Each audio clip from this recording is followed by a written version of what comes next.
हाय दोस्तों, कैसे हैं। मैं मोहम्मद मुख्तार आपका मैं अपने YouTube चैनल सुगम संगम पर स्वागत करता हूं। आइए दोस्तों, आज हम स्टार्ट करते हैं भारत की जलवायु यानी क्लाइमेट पे। ठीक है, इस चैप्टर से भी परीक्षाओं में अक्सर प्रश्न पूछे जाते हैं, तो हमारा यह कर्तव्य है कि इस अध्याय से जो जो भी प्रश्न बनता है उसको हम सारे प्रश्न को कर लेने का प्रयास करें। और हमारा कोशिश यह भी रहेगा कि उन सारे टॉपिक को बिना रटे सिर्फ समझकर लंबे समय तक कैसे याद रखना है, इस पर भी हमारा फोकस रहेगा।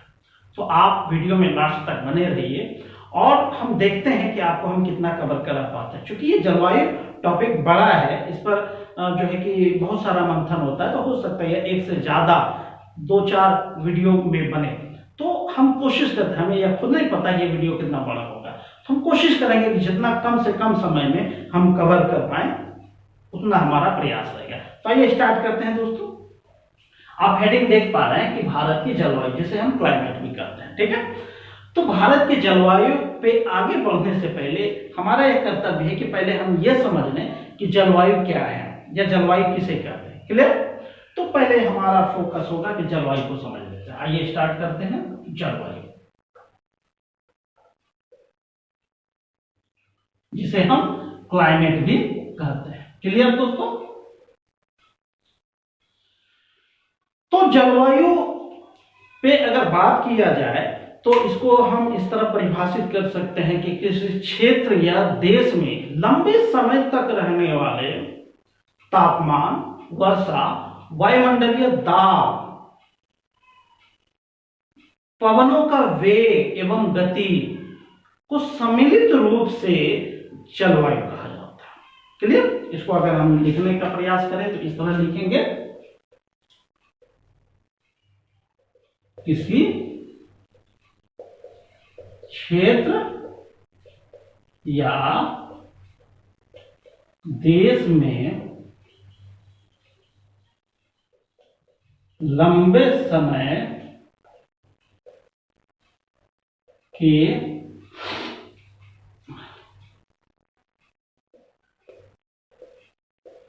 तापमान, वर्षा,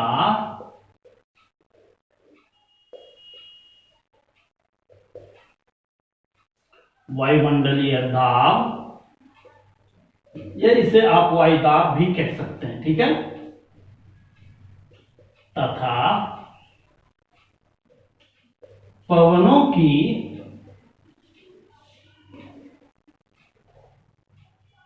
दिशा एवं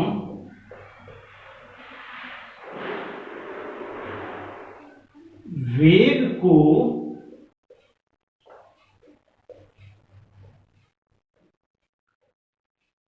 सम्मिलित रूप से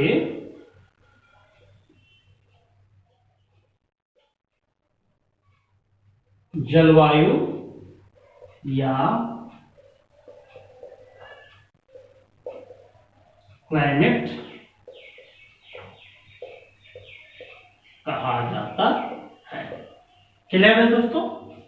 साफ स्पष्ट है कि किसी भी क्षेत्र या देश,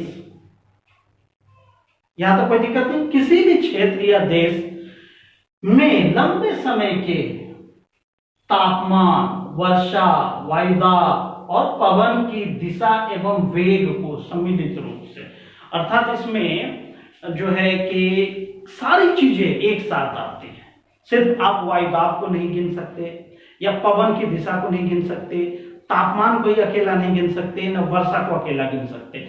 जब सारे चीजों को एक साथ आप अगर बोलने का प्रयास करते हैं तो उसे हम जलवायु कहते हैं। जैसे मानव शरीर है, मानव का नाम सिर्फ आंख, सिर, हाथ, पैर का ही नाम नहीं है, बल्कि सारे ढांचा को सम्मिलित रूप से मानव कहा जाता है। क्लियर?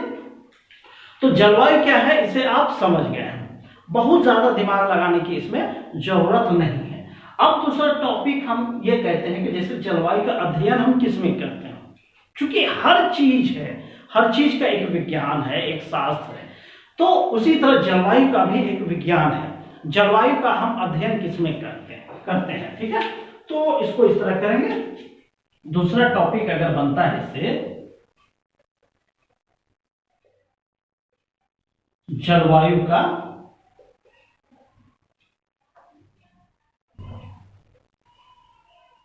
अध्ययन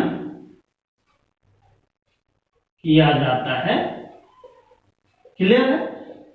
प्रश्न ये पूछ देगा कि जलवायु का अध्ययन किसमें किया जाता है, तो आपका जवाब होगा, तो इसमें बहुत ज्यादा नहीं है, क्योंकि जलवायु का अध्ययन किया जाता है तो इसलिए इसको कहा जाता है जलवायु विज्ञान। उसी को अगर इंग्लिश में हम लिखेंगे तो उसको हम कहते हैं क्लाइमेटोलॉजी। क्लियर? उसी को हम कहते हैं क्लाइमेटोलॉजी। तो यहां तक दो चीजें समझ में आ गई। एक चीज है जो हमें समझना बहुत ही जरूरी है कि जलवायु में किन किन चीजों का ध्यान रखा जाता है, या जलवायु विज्ञान में जलवायु के अंतर्गत हम किन किन चीजों का, किन किन तत्वों का अध्ययन हम करते हैं। तो इसमें पहला हम अध्ययन करते हैं, क्योंकि आपको परिभाषा में समझ में आ रहा होगा, इसमें क्या करते हैं, तापमान का अध्ययन करते हैं। ठीक है, तापमान का अध्ययन करते हैं। दूसरा हम किसका अध्ययन करते हैं, आप परिभाषा में ही देखते जाइए। दूसरा हम वर्षा का अध्ययन करते हैं। ठीक है, तीसरा हम किसका अध्ययन करते हैं, वायुदाब का, वायुदाब का अध्ययन करते हैं। चौथा किसका अध्ययन करते हैं, चौथा हम पवनों का अध्ययन करते हैं। पवनों का अध्ययन करते हैं, या आप ये कह सकते हैं पवन यानी हवा, जिसे आप कह सकते हैं हवा। तो मुख्यतः हम चार तत्वों का अध्ययन हम जलवायु विज्ञान या क्लाइमेटोलॉजी में करते हैं। यहां तक मुझे उम्मीद है कि आपको कोई दिक्कत नहीं रही होगी। अब इसको आप स्क्रीनशॉट ले लें या लिख लें, इसके बाद हम आगे बात करते हैं। आइए दोस्तों, जलवायु की परिभाषा समझ लेने के बाद अब हमारे सामने कई बार ये समस्या उभर कर आती है, मौसम और जलवायु। क्योंकि कई बार होता है कि हम मौसम को जलवायु कह देते हैं, या तो कई बार होता है मौसम जलवायु को हम मौसम कह देते हैं। तो आज हम ये अंतर स्पष्ट करेंगे कि जलवायु और मौसम में क्या अंतर है। ठीक है दोस्तों, आज हम ये समझेंगे जलवायु और मौसम में अंतर, मौसम और जलवायु में अंतर। मौसम को इंग्लिश में कहा जाता है सीजन, और जलवायु तो आप समझ ही रहे हैं। तो क्लियर है? इतना चीज आप माइंड में सेट कर लीजिए कि जलवायु और मौसम अलग अलग चीजें हैं। क्लियर है? तो अब इसी को हम क्लैरिफाई करते हैं, दोनों में अंतर स्पष्ट करने का प्रयास करते हैं। तो मोटे अर्थों में यह समझ लीजिए कि जलवायु की परिभाषा से हमने यह क्या देखा कि किसी भी क्षेत्र या देश में लंबे समय तक रहने वाले जो भी पर्यावरणीय स्थिति है, लंबे समय तक, लंबे मतलब एक लिमिट है कि कम से कम 30 साल का होता है, 30 साल से आगे का। तो जलवायु ये शर्त है कि जलवायु किसी भी पर्यावरणीय स्थिति में परिवर्तन जब भी होगा तो कम से कम 30 साल का समय चाहिए। वहीं मौसम में ठीक उल्टा होता है, ये घंटा का हो सकता है, महीना का हो सकता है, सप्ताह का हो सकता है, वर्ष का हो सकता है।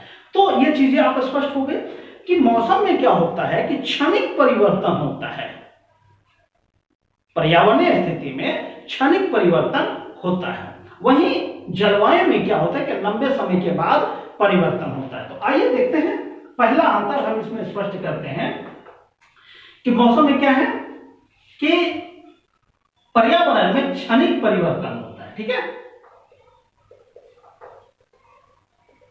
पर्यावरण या इसको कहें वायुमंडलीय स्थिति, इसको इस तरह समझिए, वायुमंडलीय स्थिति में क्षणिक परिवर्तन। क्लियर? उसी तरह इसमें क्या होगा, ठीक उल्टा हो जाएगा।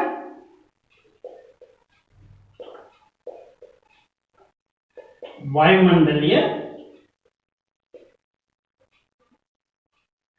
स्थिति में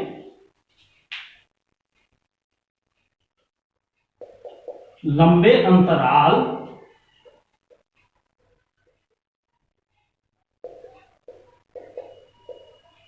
के बाद परिवर्तन। स्पष्ट हो गया कि मौसम में क्षणिक परिवर्तन होता है, वहीं जलवायु में एक लंबे समय के बाद परिवर्तन होता है।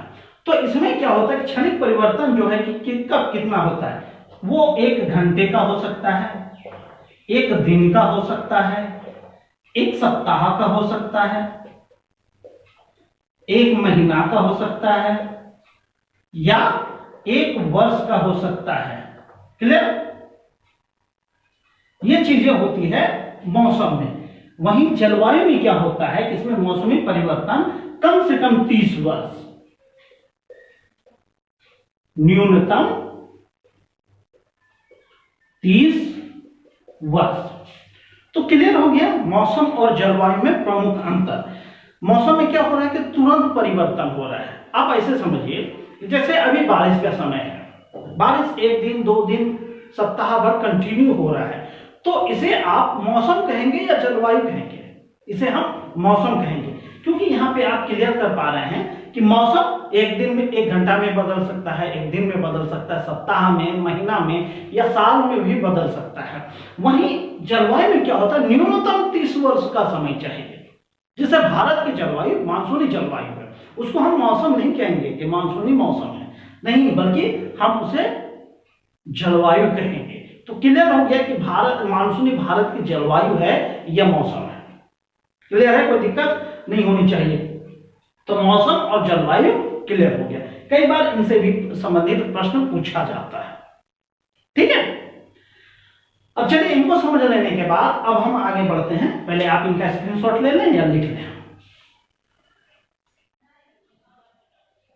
आइए दोस्तों, अब हम देखते हैं, क्योंकि अब जलवायु मेरा क्लियर हो चुका है कि जलवायु क्या है, मौसम और जलवायु में अंतर, ये सब हम समझ पा गए। और जलवायु का किस में अध्ययन किया जाता है, किस विज्ञान में अध्ययन किया जाता है, ये 3 चीजें आपने क्लियर कर पा लिया।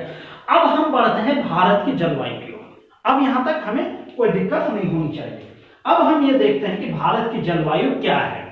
तो याद रखिए दोस्तों, हम आप सब जानते हैं कि भारत की जलवायु, अगर आपसे यह प्रश्न पूछा जाए, मौखिक सवाल किया जाए कि भारत की जलवायु क्या है, तो कई बार हम कह देते हैं कि भारत की जलवायु मानसूनी जलवायु है, जो पूरी तरह सत्य नहीं है, गलत भी नहीं है, लेकिन पूरी तरह सत्य नहीं है, क्योंकि आपने आधा जवाब दिया है। तो इसका सही जवाब क्या होगा वो हम जानने का प्रयास करते हैं। भारत की जलवायु जो है उसका नाम है, इस तरह देखिए, उष्ण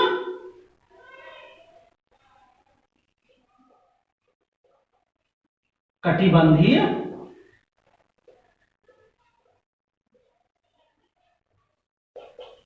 मानसूनी जलवायु। भारत की जलवायु क्या है? उष्ण कटिबंधीय मानसूनी जलवायु। ये है पूरा जवाब भारत की जलवायु का। क्लियर? यहां तक कोई दिक्कत नहीं होनी चाहिए। अब हम ये क्लियर करते हैं कि भारत की जलवायु उष्ण कटिबंधीय मानसूनी जलवायु क्यों है। अब हम एक एक करके इस पर हम जो है कि बात करते हैं।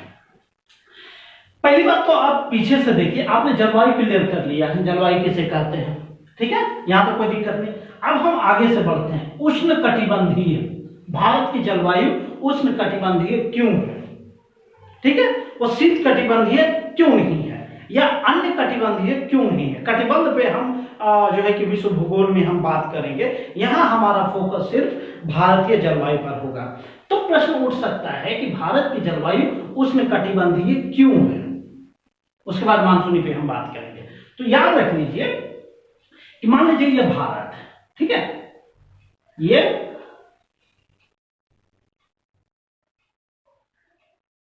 भारत है का आधा हिस्सा है,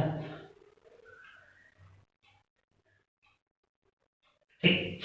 हम जानते हैं कर्क रेखा, फिर से सुनिए, कर्क रेखा भारत के बीचों बीच स्थित है। ये है कर्क रेखा, इस तरह है कर्क रेखा। कर्क रेखा को अगर अक्षांश में हम मापें या कहें कि अक्षांश में कितने उनकी माप है, तो 23.5 डिग्री उत्तरी अक्षांश है। ये हम क्लियर कर चुके हैं। कर्क रेखा और विषुवत रेखा का भारत पे क्या प्रभाव पड़ता है, ये स्पेशल वीडियो हमने बनाया हुआ है, आप चाहें तो देख सकते हैं। ठीक है, तो कर्क रेखा भारत के ठीक बीचों बीच से गुजरती है। कर्क रेखा की खासियत है कि उसके नीचे जो है उष्ण जलवायु है। कर्क रेखा से नीचे, ठीक नीचे उष्ण जलवायु है, और उसके नीचे, उसके ऊपर जो है कि शीतोष्ण जलवायु कहते हैं, उपोष्ण जलवायु है। तो यह क्लियर कर लीजिए कि एक चीज और है, जो भूमध्य रेखा है 0 डिग्री अक्षांश, जो भूमध्य रेखा है या विषुवत रेखा है, उससे हम जैसे जैसे आगे की ओर बढ़ते हैं, ध्रुवों की ओर बढ़ते हैं, या नीचे भी आप कह सकते हैं, उत्तरी अक्षांश की जो है कि 90 डिग्री, सबसे ऊपर क्या होता है 90 डिग्री नॉर्थ, और सबसे नीचे 90 डिग्री साउथ होता है। तो यहाँ पे हम सिर्फ इसको हम देखें कि कर्क रेखा भारत के ठीक बीचों बीच गुजरती है। इस वजह से क्या होता है कि सूर्य की किरणें जो है कि कर्क रेखा पर लंबवत पड़ती है। इस वजह से क्या होता है, इस वजह से भारत का जो यहाँ पे जलवायु होता है बहुत ही गर्म होता है। ठीक है, तो उष्ण कटिबंधीय होने का मतलब इसलिए है कि कर्क रेखा यानी 23.5 डिग्री उत्तरी अक्षांश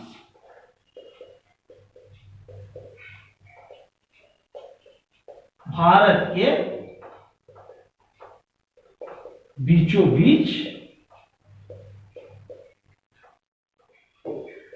गुजरती है। यहां तक क्लियर है, बीचों के बीच गुजरती है। तो इस पर क्या होता है कि सूर्य की किरणें लंबवत पड़ती है। जहां सूर्य की किरणें लंबवत पड़ेगी, या सूर्य की किरणें जितनी जल्दी जहां पे पहुंचेगी, वहां का जो है कि तापमान कैसा हो जाएगा, गर्म हो जाएगा। इसलिए भारत की जलवायु को उष्ण कटिबंधीय कहा जाता है।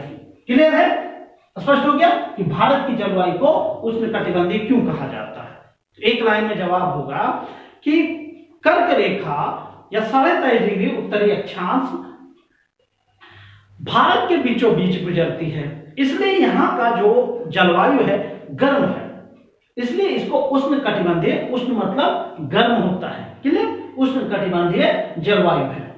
क्लियर हो गया। अब हम बढ़ते हैं मानसूनी की ओर। अब हम बढ़ते हैं मानसूनी की ओर।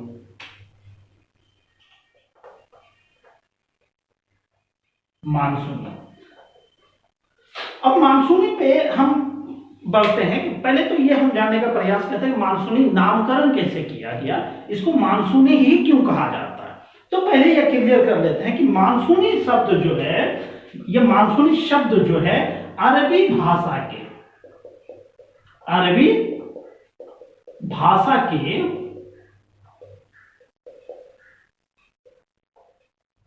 मौसम शब्द से बना है।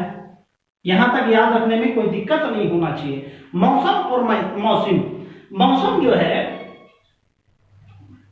ये मानसून जो है मौसम शब्द से बना है, जो किस भाषा से, अरबी भाषा से। इसका भी इतिहास है कि अरबी व्यक्ति ने ही इनका नामकरण क्यों किया। ठीक है, उस पर हम कभी बात कर लेंगे। फिलहाल मानसून शब्द अरबी भाषा के मौसम शब्द से बना है। तो मानसून की उत्पत्ति किस शब्द से हुई है, यहां क्लियर हो गया, अरबी भाषा के मौसम शब्द से। अब क्या होता है, इस मौसम शब्द का मीनिंग जो होता है, इस मौसम शब्द का मीनिंग यानी अर्थ होता है हवाओं की दिशा में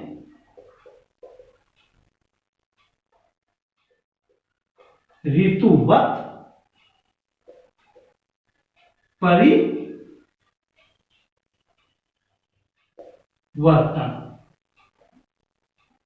ठीक है, मौसम शब्द का अर्थ क्या हो गया, हवाओं की दिशा में ऋतुवत परिवर्तन। अब तो ये मौसम का अर्थ हुआ। अब चूंकि आप कह सकते हैं कि मौसम का अर्थ ठीक है, उसका मतलब ही है कि हवाओं की दिशा में जो है कि ऋतु के हिसाब से परिवर्तन होता है, मौसम का। तो मौसम शब्द से बना है मानसूनी, इसलिए भारत की जलवायु मानसूनी है। अब ये कहेंगे ठीक है, तो मौसम शब्द से निकला है, मौसम का अर्थ होता है हवाओं की दिशा में ऋतुवत परिवर्तन या मौसमी परिवर्तन। तो हम मानसूनी का और क्या इसमें भारत में कहां दिखता है, प्रश्न कह सकते हैं कि भारत में जो जलवायु है इसमें ऋतुवत परिवर्तन कहां होता है। तो जान लीजिए कि ये भारत है, भारत के एक तरफ या आप कहें कि दक्षिण पश्चिम में स्थित है अरब सागर। क्या स्थित है? अरब सागर। और दक्षिण पूर्व में स्थित है बंगाल की खाड़ी। ठीक है,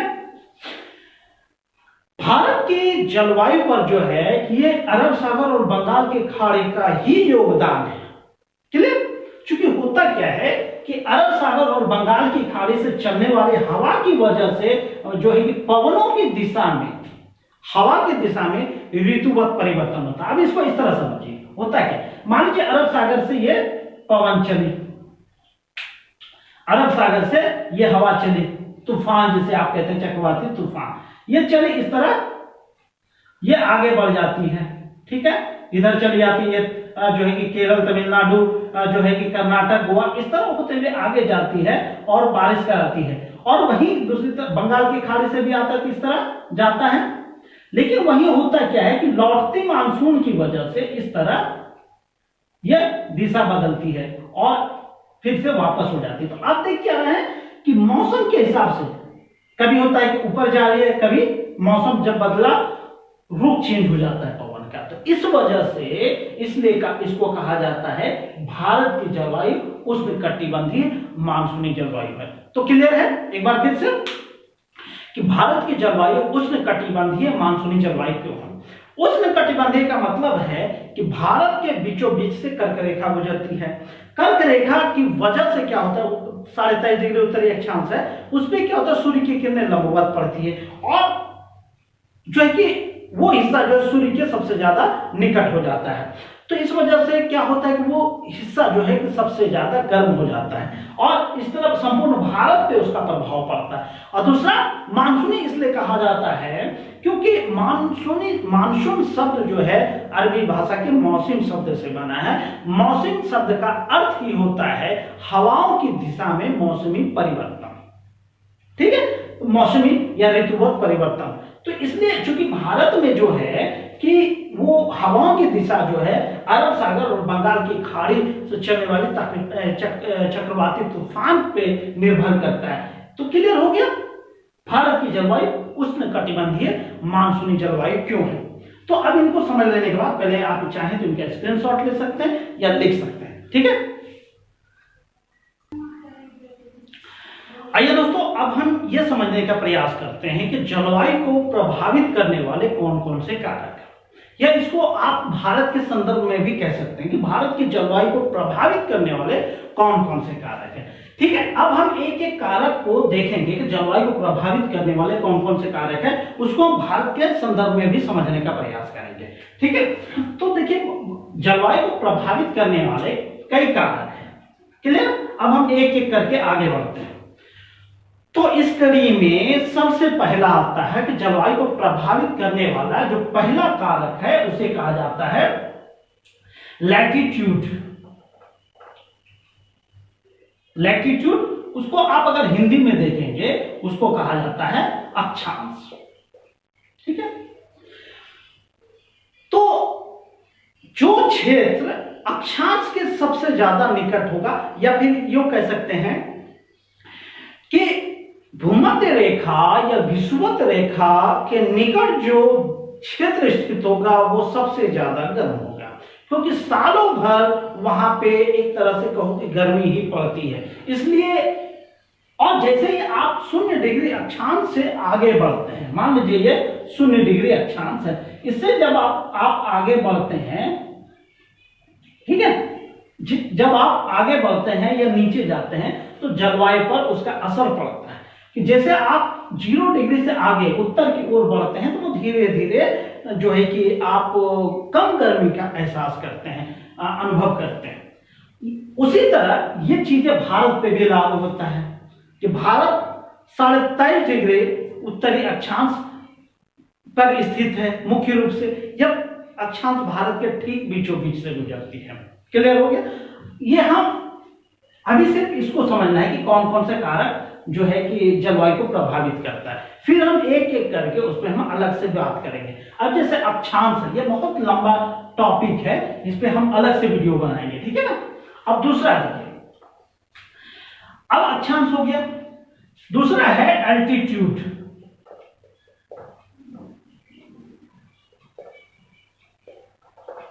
इसको कहते हैं ऊंचाई।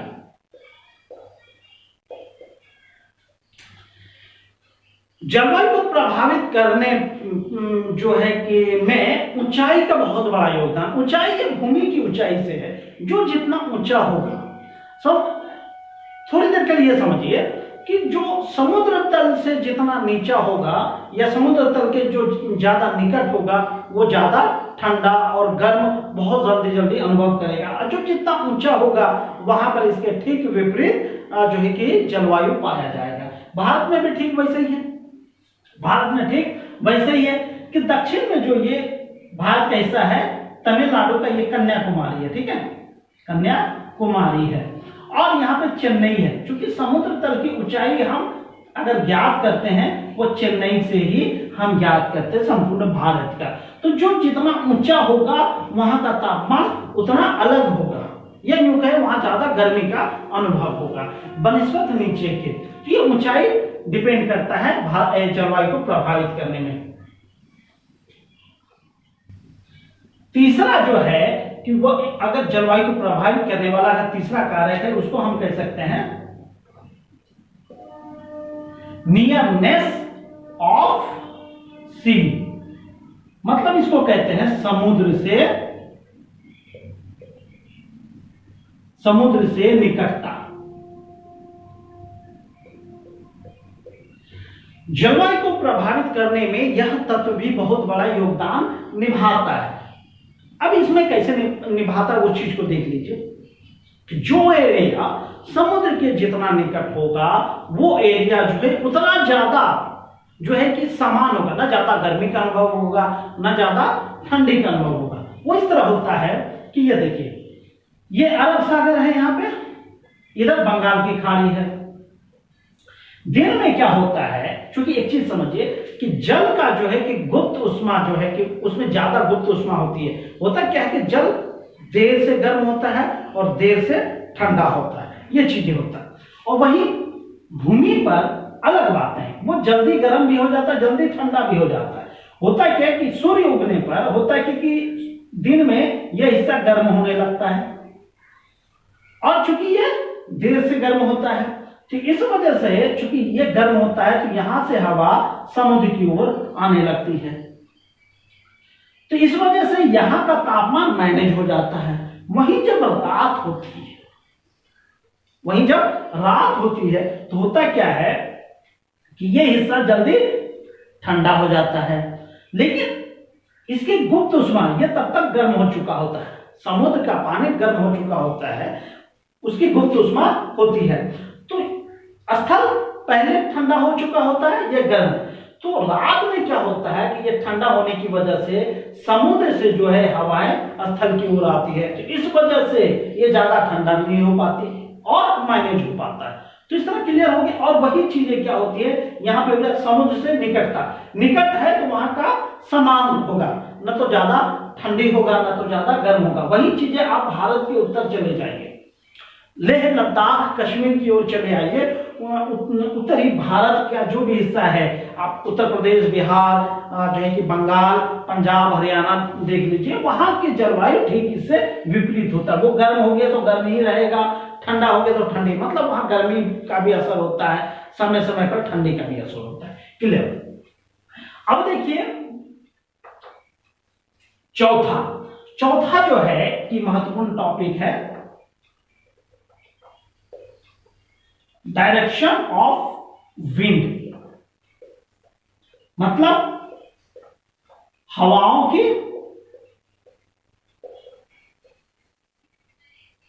दिशा।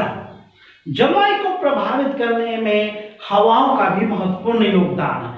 चूंकि हम भारत के संदर्भ में अभी थोड़ी देर पहले देख लिए हैं कि भारत की जलवायु मानसूनी है और उष्णकटिबंधीय है, तो चूंकि हवाओं की जो दिशा होगी, रफ्तार होगी, उससे जलवायु को जो है कि डिसाइड करता है या जलवायु को प्रभावित करता है। वो इस तरह देखिए कि अरब सागर से अगर हवा चले तो वो अपने साथ नमी लेकर चलेगी, ठीक है, और अगर वो इस तरह आगे बढ़ती है तो इस एरिया की जलवायु को वह ठंडा करते हुए जाता है। मान लीजिए वो इस एरिया की जलवायु को ठंडा किया, लेकिन अगर यहाँ पे सपोज मान लीजिए राजस्थान का एरिया है, तो यहाँ देखिए चूंकि हवा इधर से जा रही है तो इस एरिया को वो ठंडा कर रही है, यहाँ तो ठंडा नहीं करेगा, यहाँ पे सबसे ज्यादा गर्मी का अनुभव किया जाएगा। अगर मान लीजिए सपोज ये हवा इधर जाती है तो अपने साथ गर्मी यहाँ लाएगी, यहाँ पे जलवायु को या फिर मौसम को चेंज करेगा, तो यहाँ पे ठंडी हो जाएगी। तो हवा की दिशा भी डिसाइड करता है जलवायु को। अब पांचवा देखिए, जलवायु को प्रभावित करने वाला पांचवा महत्वपूर्ण जो है कि तत्व होता है फॉरेस्ट, यानी जंगल। क्लियर? अब जंगल क्या होता है कि इसको आप वन कह सकते हैं कि जहां पे वन की अधिकता होती है वहां पे बारिश ज्यादा होती है, या फिर यूं कहें कि जहां पे जंगल है वहां पे छाया ज्यादा होता है। तो चूंकि होता क्या है कि जहां सबसे ज्यादा वन होगा, आप देखेंगे जहां सबसे ज्यादा वन होगा वहां की जलवायु अलग होगी, या फिर जहां जंगल होगा वहां बारिश ज्यादा होती है। जब बारिश होगी तो वहां का मौसम ठंडा हो जाएगा। क्लियर है? तो ये स्पष्ट हो गया। छठा, चूंकि हम बहुत ज्यादा स्पीड बोल रहे हैं, क्योंकि अगर ज्यादा विस्तार से अगर बोलने लगे तो पता चलेगा हम टॉपिक कम कर पाए और समय ज्यादा ले लिया। तो आपको सिर्फ ये समझना है कि जलवायु को प्रभावित करने वाले कौन कौन से कारक हैं, ठीक है। तो पांचवा कारक फॉरेस्ट यानी जंगल हो गया। अब देखो छठा कारक जो होता है ओशियन करंट, यानी अगर इसको कहें समुद्री जलधारा। समुद्री जलधारा, समुद्री जलधारा का भी जलवायु को प्रभावित करने में महत्वपूर्ण योगदान होता है। इस जलधारा जो है गर्म जलधारा, ठंडी जलधारा, यह चलती है। जो समुद्र की अगर गर्म जलधारा है वो अगर स्थल की ओर जाएगी तो अपने साथ गर्मी लेकर जाएगी और स्थल को गर्म कर देगी, तो वहां का तापमान अचानक बढ़ जाएगा। वहीं अगर ठंडी जलधारा है तो वो अपने साथ नमी को लेकर जाएगा, और अगर वो गर्म जो है कि क्षेत्र में जाता है तो वहां की जलवायु को वह ठंडा कर देता है। तो क्लियर है? उस जलवायु को प्रभावित करने में समुद्री जलधारा का भी योगदान है। सातवां जो होता है ये समुद्री जलधारा ओशियन करंट्स हो गया। और सातवां कारक जो है कि वो हो जाता है जो है कि रेनफॉल। रेनफॉल यानी वर्षा। जलवायु को प्रभावित करने में वर्षा का भी महत्वपूर्ण योगदान होता है। जब वर्षा होगी तो ठंडी हो जाएगी, गर्म मौसम ठंडा हो जाएगा। क्लियर है? उसके बाद आठवां कारक, आठवां कारक है माउंटेन। माउंटेन यानी पर्वत एवं या उसको कहें पहाड़। पर्वत या पहाड़ भी मानसून को जलवायु को प्रभावित करता है। अब देखिए इसका भारत के संदर्भ में देख रहे हैं कि इसका क्या प्रभाव पड़ता है जलवायु पे। अब देखिए ये हम जब जो है कि जलवायु पे हम विस्तार से बात करेंगे, अलग अलग बात करेंगे, उत्पत्ति के सिद्धांत में जब हम जाएंगे तो वो हम देखेंगे। फिलहाल यहां समझ लीजिए, ये अरब सागर से जब ये तूफान चलती है तो यहाँ पे क्या होता है कि म्यांमार है, म्यांमार का यहाँ अराकान पहाड़ी है, तो जो ये हवा यहाँ आती है तो यहाँ से वो इस तरह मुड़ती है, इस तरह मुड़ती है तो वो बंगाल, झारखंड, बिहार होते हुए वो आगे बढ़ जाती है। उसी तरह आप मेघालय में देखिए, मान लीजिए यहाँ से नहीं टकराता, वो आगे बढ़ जाता है। भारत के ये हिस्से में मेघालय स्थित है,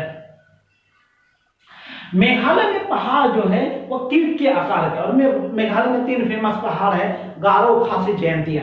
तो यहाँ से भी होता है क्या कि यहाँ पे कीट के आकार है, तो वो यहाँ पे बहुत ज्यादा बारिश कराती है। इसलिए आप जानते हैं कि भारत में सबसे ज्यादा वर्षा को प्राप्त करने वाला अगर क्षेत्र है तो वो मासेनराम है, जो मेघालय में स्थित है। तो क्लियर हो गया, पर्वत या पहाड़ भी जलवायु को क्लियर जो है कि प्रभावित करने का जो है कि पावर रखता है। आप चाहे तो इनका स्क्रीनशॉट ले लें या लिख लें, फिर हम थोड़ा सा और टॉपिक पे बात कर लेते हैं इस पे।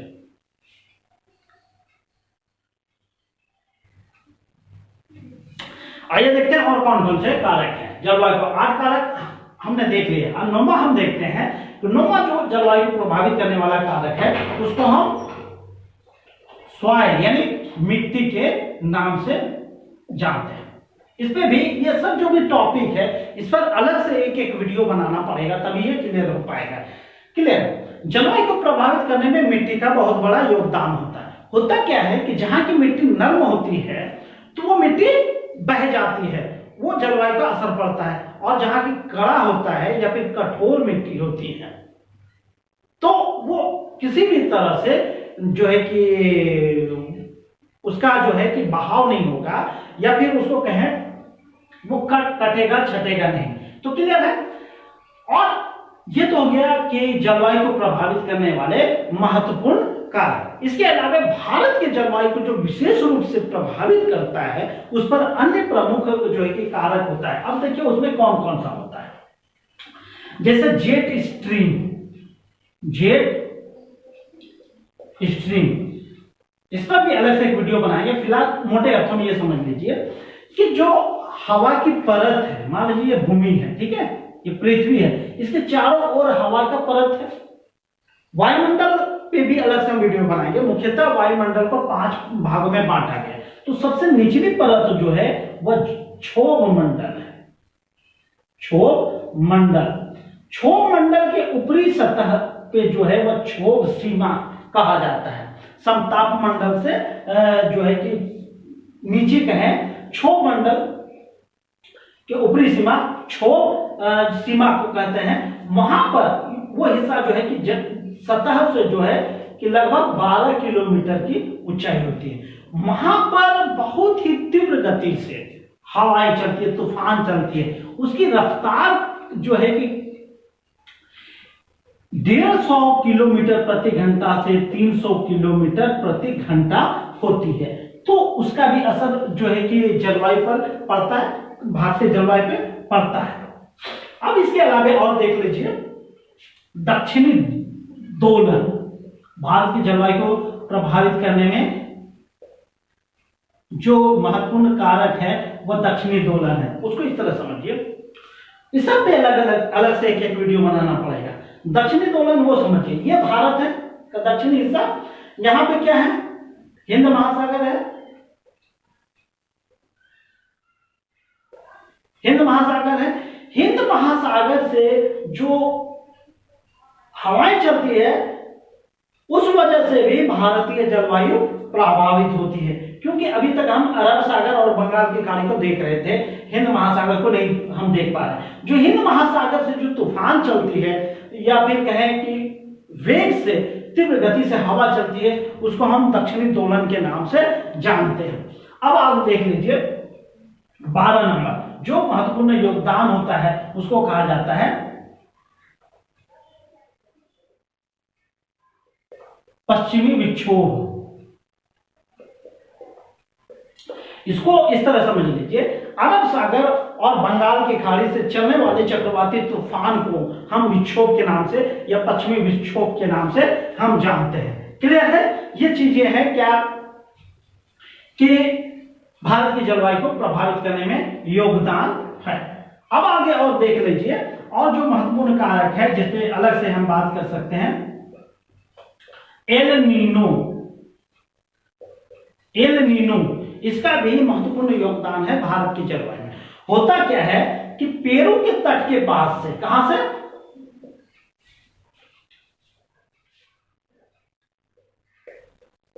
पेरू तट के निकट से प्रशांत महासागर से वहां से गर्म जलधाराएं चलती है। या उसको कहें कि गर्म हवाएं चलती है, उस वजह से वो हवा जो है कि भारत में आकर जो है कि भारत की जलवायु को गर्म कर देती है। तो क्लियर है, एल नीनो का भी प्रभाव है भारत की जलवायु पर। और 14 नंबर जो महत्वपूर्ण है वह ला नीनो है। ला नीनो है।